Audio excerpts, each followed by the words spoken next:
আজ বানিয়েছি আমার নানি দাদির হাতের ঐতিহ্যবাহী দোল্লা পিঠা। আপনারা যারা আমার এই ভিডিওটা দেখছেন, আমি জানি না আপনাদের বাসায়ও আপনার নানি দাদিরা এই পিঠাটি বানাতো কিনা। বেশ কয়েকদিন যাবত আমি আমার মাকে বলে যাচ্ছি, মা তুমি ছোটবেলায় আমাকে অনেক দোল্লা পিঠা বানিয়ে খাইয়েছো, বেশ কয়েক বছর হয়ে গেছে, তুমি এখন আমাকে আর বানিয়ে খাওয়াও না। এই কথা শুনে মা সন্ধ্যার দিকে চুপি চুপি করে বানানো শুরু করলো দোল্লা পিঠা।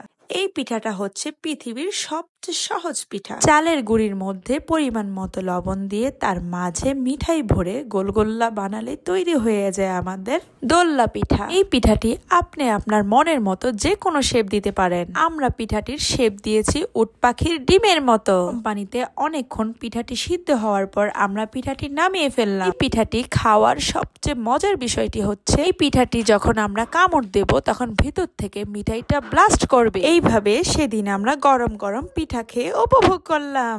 আমার মতো আপনারাও এই পিঠা কখনো খেয়েছেন কিনা অবশ্যই কমেন্ট বক্সে জানাবেন।